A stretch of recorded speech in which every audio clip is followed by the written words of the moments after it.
4월 설교 주제는 하늘 시민입니다. 첫째 주에는 배려하는 성도, 둘째 주에는 긍휼을 베푸는 성도, 오늘은 청중하는 성도라는 제목과 내용으로 말씀을 나누려고 합니다. 청중이라는 말의 사전적인 의미는 이르는 대로 잘 들어 조춤이라는 뜻이 있습니다. 예를 들어 자녀가 부모님의 말씀을 들은 대로 잘 따를 때 이것을 가리켜 청종이라고 합니다. 청종은 경청과 다른데요. 경청은 귀를 기울여 잘 듣는 것을 불과하지만 청종은 듣는 것에 끝나지 않고 행동으로 이어지기에 다릅니다. 오늘 말씀에서도 보면 하나님은 자신이 택한 이스라엘 백성이 말씀에 청종하기를 원하셨습니다. 하나님은 이스라엘 백성의 타락, 포로, 회국에 이르기까지 먼 미래의 일을 말씀하십니다. 또한 하나님은 백성들이 악해서 자신을 떠날 것을 미리 알고 계셨습니다. 그래서 백성들에게 돌아올 수 있는 길까지 미리 말씀하십니다. 그로 인해 하나님이 백성들에게 기회를 주실 때 그 기회를 놓치지 말고 돌아와야 합니다. 다시 하나님의 말씀을 청종해야 합니다. 우리도 하나님을 떠나 마음과 몸의 상태가 있다면 다시 그 말씀을 청종하여 돌아오라고 요청하십니다. 이스라엘 백성이 하나님께로 돌아오면 하나님도 백성에게 돌아오십니다. 이스라엘이 하나님에게로 돌아와 말씀을 청종하면 하나님은 무엇을 약속하셨을까요? 우리 2절과 3절 말씀을 다시 한번 읽어보겠습니다. 너와 내 자손이 내 하나님 여호와께로 돌아와 내가 오늘 내게 명령한 것을 온전히 따라 마음을 다하고 뜻을 다하여 여호와의 말씀을 청종하면 내 하나님 여호와께서 마음을 돌이키시고 너를 긍휼히 여기사 포로에서 돌아오게 하시되 내 하나님 여호와께서 흩으신 그 모든 백성을 위해서 너를 모으시리니. 이스라엘 백성이 하나님의 말씀을 청중하여 돌아오면 하나님도 마음을 돌이키시고 백성을 포로에서 돌아오게 하신다고 말씀하십니다. 그러니까 2절과 3절에서 중요한 단어는 돌아오다입니다. 그러니까 이스라엘 백성이 하나님께 다시 돌아올 때 하나님 또한 자신의 마음을 돌이키십니다. 돌아오다는 것은 유턴과 같은 의미입니다. 자동차를 몰고 목적지를 가는 도중에 길을 잘못 들어서면 유턴을 하는 것과 같습니다. 이렇게 하나님의 돌아오심과 백성의 돌아옴이 긴밀하게 연관되어 있습니다. 그런데 백성이 돌아온다는 조건이 충족될 때 비로소 하나님이 돌아오신다는 것은 아닙니다. 왜냐하면 6절에서 하나님께서 백성의 마음에 할례를 베푸시기 때문입니다. 조금 전에 유턴에 관해 말씀을 드렸는데 운전자가 길을 잘못 들어선 것을 어떻게 알 수 있습니까? 그 안내의 표지판과 내비게이션의 부드러운 목소리를 통해서 알 수 있습니다. 마찬가지로 이스라엘 백성이 스스로 돌아오는 것이 아니라 하나님께서 백성들에게 돌아오게 하고 싶은 마음을 주셨기 때문에 백성들이 돌아올 수 있었다는 것이죠. 생각해 보세요. 우리가 하나님이라면 자신이 싫어서 우상을 사랑하여 몸과 마음이 떠난 백성들을 다시 받아주고 사랑해 줄 수 있을까요? 물론 하나님은 우리와 같지 않으시기 때문에 다시 받아주고 사랑해 주십니다. 만약 하나님께서 다른 사랑을 찾아 떠난 백성들에게 돌아오고 싶은 마음을 주시지 않았다면 그들은 다시 돌아오지 않을 수도 있었습니다. 하나님께서 아직 백성들을 사랑하셨기 때문에 그들의 마음에 돌아오고 싶은 은혜의 마음을 주셨고 돌아왔을 때 다시 사랑해 주실 수 있었습니다. 회개하는 것도 마찬가지이죠. 사람이 죄를 짓고 잘못을 시인하는 것도 역시 하나님께서 은혜를 주셨기 때문에 회개할 수 있습니다. 그래서 회개하면 용서해 주시고 사랑해 주십니다. 백성이 하나님에게로 돌아오는 것이 죄에 대한 회개라면 하나님이 백성에게 돌아오는 것은 긍휼의 은혜입니다. 이처럼 하나님의 은혜가 없다면 사람의 회개도 무용지물이 됩니다. 우리도 죄를 회개하고 하나님께로 돌아올 수 있었던 은혜의 경험들이 있습니다. 나 같은 죄인 살리신 그 은혜 놀라와 찬양을 부르며 눈물로 회개하여 하나님께 돌아온 적이 있습니다. 회개하는 마음을 하나님께서 주셨기 때문에 그 은혜가 감사의 눈물을 흘리며 세상에서 다시금 주님께 돌아왔습니다. 이처럼 은혜와 회개가 만날 때 제대로 된 회복이 일어납니다. 은혜와 회개로 제대로 회복된 사람은 절대로 하나님 다시 떠나지 않습니다. 저와 여러분은 회복된 성도로서 어떤 상황에 있더라도 하나님을 떠나 세상으로 돌아가지 않기를 소망합니다. 그렇다면 이스라엘이 다시 하나님을 사랑하고 생명을 누릴 수 있는 까닭은 무엇이었을까요? 우리 6절 말씀에 기록되어 있는데 6절 말씀도 같이 읽어보겠습니다. 내 하나님 여호와께서 내 마음과 내 자손의 마음에 할례를 베푸사 너로 마음을 다하며 뜻을 다하여 내 하나님 여호와를 사랑하게 하사 너로 생명을 얻게 하실 것이며. 하나님이 이스라엘의 마음에 할례를 베푸시고 하나님을 사랑하는 힘까지 주시기 때문입니다. 여기서 할례는 우리가 잘 아는 것처럼 이스라엘에서는 남자아이가 태어나면 8일째에 할례를 행하는 것을 말합니다. 자, 우리나라도 남자아이가 태어나면 1년 고래잡이를 하게 되죠. 할례를 하는 이유는 다른 민족과 구별된 하나님의 백성임을 나타나기 위해서입니다. 그런데 할례는 영적인 의미에서 볼 때 믿음으로 받는 구원을 말합니다. 그래서 할례를 받은 사람이 할례의 의미를 바로 알 때 구원의 표가 될 수 있습니다. 그러나 할례의 진정한 의미를 잊고 외형에만 치우친다면 아무런 효과를 발휘하지 못합니다. 중요한 것은 사람의 마음이지 외모가 아닙니다. 우리가 구원에 이르기 위해서는 단순히 육체의 흔적을 남기는 몸의 할례가 아닌 우리 안에 죄악을 잘라내고 말씀에 온전히 순종하는 마음의 할례를 받아야 합니다.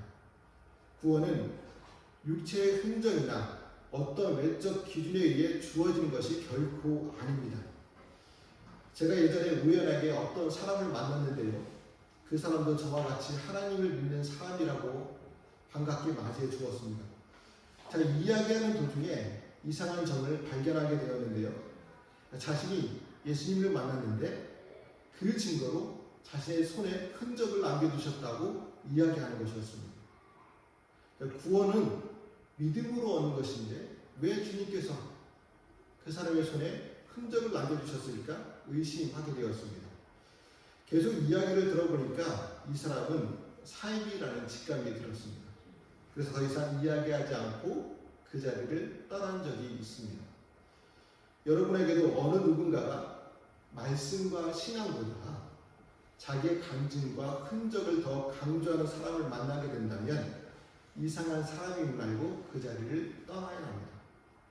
구원은 육체의 흔적이나 외적 기준에 의해 주어지는 것이 아닙니다. 우리가 신앙생활하면서 잘못 알고 있는 부분이 이런 점인데요. 교회에서 세례를 받고 직분을 받으면 구원을 받았다고 생각하는 사람들이 있습니다. 그건 아닙니다. 세례와 직분을 받기 전 하나님의 은혜로 예수님을 나의 구원자로 믿고 고백하는 것이 먼저입니다. 그래서 예수님을 나의 구원자로 고백하지 않으면 세례와 직분을 받을 수 없는 것이죠. 어떤 외형적인 조건이 구원의 증거가 아닙니다. 하나님께서 거듭나게 하시는 것이 먼저입니다. 그로 인해 사람의 회개보다 앞서는 건 하나님의 은혜입니다. 하나님의 은혜가 있기에 회개도 가능합니다.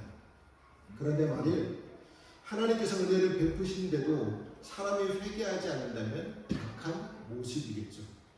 회개하지 않으면 남는 것은 심판밖에 없습니다. 예레미야 4장 4절에 의하면 너희는 스스로 한날에 행하여 너희의 마음 가죽을 베고 라고 말씀합니다. 그러니까 하나님 앞에서 회개가 단지 육체의 할례가 아니라 마음의 할례라는 것을 말씀합니다. 또한 로마서 2장 29절에서도 오직 이면적 유대인이 유대인이며 할례의 마음의 할증이 영에 있고 율법 조문에 있지 아니하는 것이라 말씀합니다. 그러니까 마음에 할례를 받는 것은 성령을 통해 기름 받는 것을 의미합니다.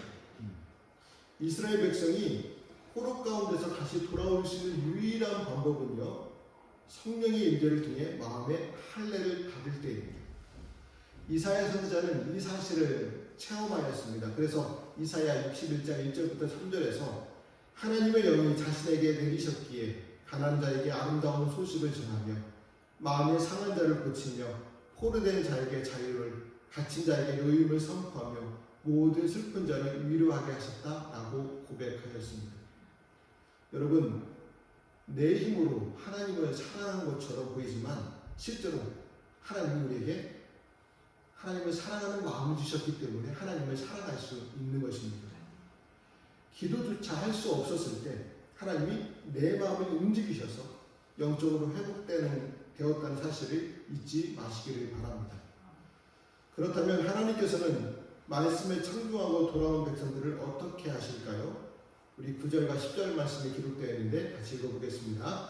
내가 내 하나님 여호와의 말씀을 청중하며 이 율법책에 기록된 그의 명령과 규례를 지키고 내 마음을 다하며 뜻을 다하여 여호와 내 하나님께 돌아오면 내 하나님 여호와께서 내 손으로 하는 모든 일과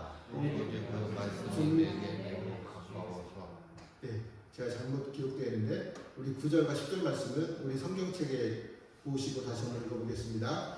내가 내 하나님 여호와의 말씀을 청중하여 이 율법책에 기록된 그의 명령과 규례를 지키고 내 마음을 다하며 뜻을 다하여 여호와 내 하나님께 돌아오면 내 하나님 여호와께서 내 손으로 하는 모든 일과 내 몸의 소생과 내 가축의 새끼와 내 토지의 소산을 많게 하시고 내게 복을 주시되 곧 여호와께서 내 조상들이 기뻐하신 것과 같이 너를 다시 기뻐하사 내게 복을 주시리라. 하나님께서 말씀에 청중하고 하나님께 돌아오는 자를 모든 면에서 축복하신다라고 말씀해 주십니다. 사람의 몸에서 태어난 생명으로부터 집안의 가축과 토지의 수산까지 하나님께서 복을 주십니다. 하나님께서 모든 면에서 복을 주실 수 있는 것은 모든 생명이 하나님께로부터 시작되었기 때문입니다. 그래서 이 땅에서 사람이 수고하여 얻은 열매도 하나님께서 공급해 주십니다. 하나님께서 은혜를 주셔야지만 사람이 이 땅에서 제대로 생명과 안식을 누리고 살아갈 수 있습니다. 이것은 29장 23절에서 온 땅이 유황이 되며 소금이 되며 또 불에 타서 심지도 못하며 결실함도 없다는 말씀과 정반대되는 말씀입니다. 이스라엘 백성이 여호와의 말씀에 청중하며 다시 돌아올 때 하나님께서도 자신의 마음을 돌이키시고 축복하십니다. 자, 이런 복을 받는 우리 성도들이 되시기를 소망합니다. 하나님의 나라에 갈 때까지 이 세상에서 하나님이 주시는 복을 누리며 살아가야 되지 않겠습니까? 우리가 하나님이 주신 복을 계속 누리려면 영적인 결단을 해야 합니다. 어떤 결단일까요? 말씀을 지키는 영적인 결단을 해야 합니다. 그러면 하나님의 말씀은 어디에 있을까요? 우리 14절에 있는 말씀도 같이 읽어보겠습니다. 오직 그 말씀이 내게 매우 가까워서 내 입에 있으며 내 마음에 있은즉 내가 이를 행할 수 있느니라. 하나님의 말씀이 이스라엘 백성들과 매우 가까이 있는데 어디에 있다고 말씀하십니까? 내 입과 내 마음에 있다라고 말씀하십니다. 그러니까 하나님의 말씀이 하늘에 있는 것도 아니고 바다 밖에 있는 것도 아니라는 건 율법을 이해하기 어려운 말씀이 아니라는 의미입니다. 그러니까 율법은 결코 실천하기 어려운 말씀도 아니며 특별히 신학 훈련을 받은 엘리트들만 이해할 수 있는 말씀도 아닙니다. 율법을 실천하지 못하는 것은요, 율법을 어려워서가 아니라 순종하고자 하는 마음이 없기 때문입니다. 그렇다고 하여 하나님께서 말씀을 지키라고 억지로 강요하는 것도 아닙니다. 하나님은 오히려 사람이 하나님의 말씀을 지켜 복받기 원하시는 사랑의 주님이십니다. 그래서 예수님께서도 내 멍에는 쉽고 내 집은 가볍다 말씀하셨습니다. 그러니까 하나님의 말씀을 지키기 어렵다고 말하는 것은 게으른 사람들의 변명에 불과합니다. 그러니까 영화 신유도에서 설경구 배우가 말한 유명한 대사가 있는데 어떤 대사를 했습니까? 비겁한 변명에 불과합니다 라는 대사를 하게 되었죠. 사실 하나님의 말씀을 보면 우리가 마음만 먹으면 지키지 못하는 것이 하나도 없어요. 우리가 게을러서 무거운 짐으로 여기는 마음 때문에 못 지키는 것이죠. 우리는 세상적인 일을 위해 얼마나 많은 시간과 노력을 투자하고 있습니까? 요즘에는 24시 식당이나 편의점, 패스트푸드점이 있습니다.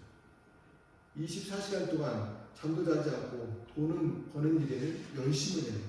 그러나 정작 하나님의 말씀을 지키는 데 있어서는 주저하고 싫어하며 여러 가지 핑계를 댑니다.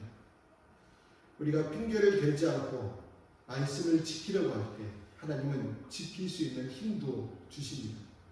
또한 말씀을 지키면 복을 주셔서 말씀이 뿔송이와 같게 하십니다.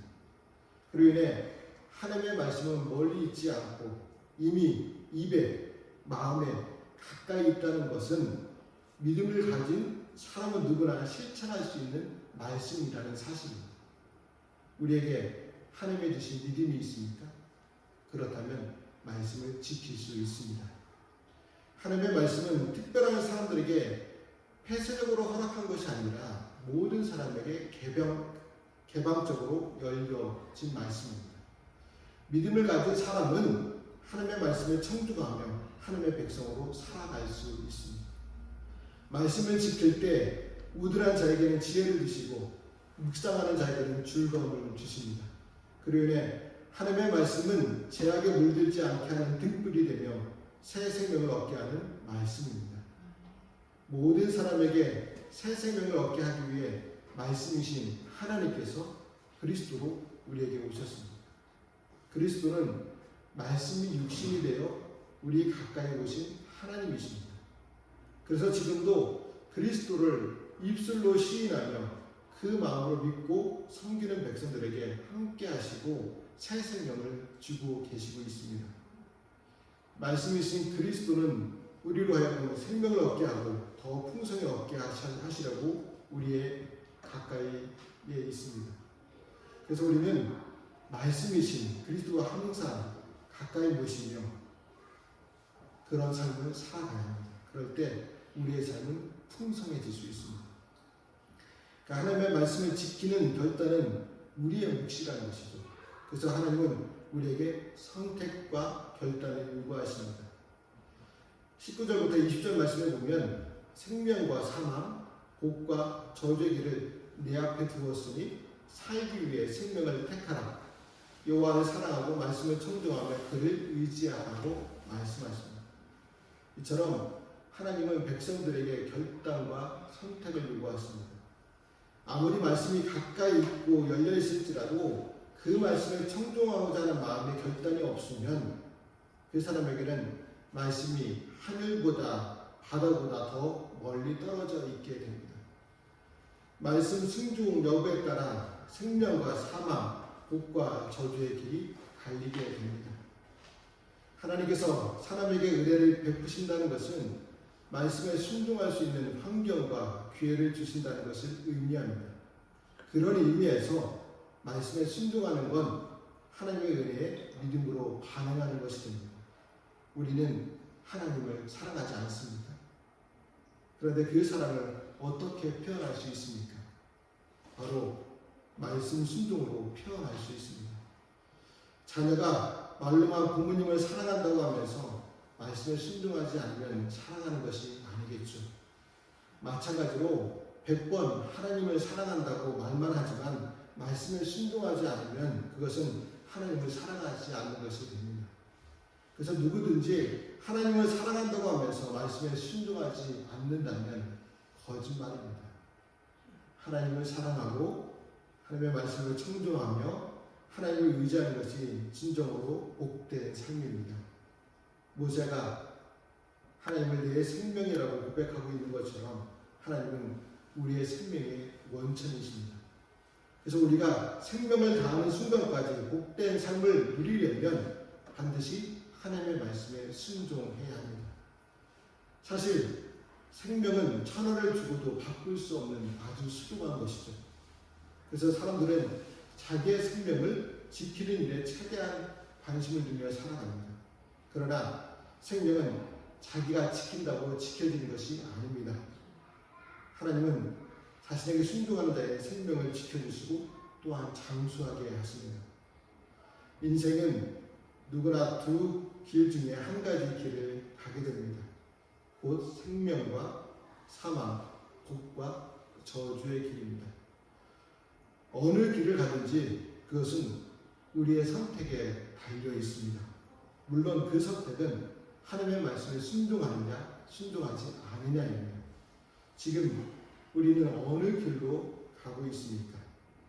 우리는 축복과 저주의 길 앞에서 우유부단하지 말고 말씀을 청종하는 길로 가야 합니다.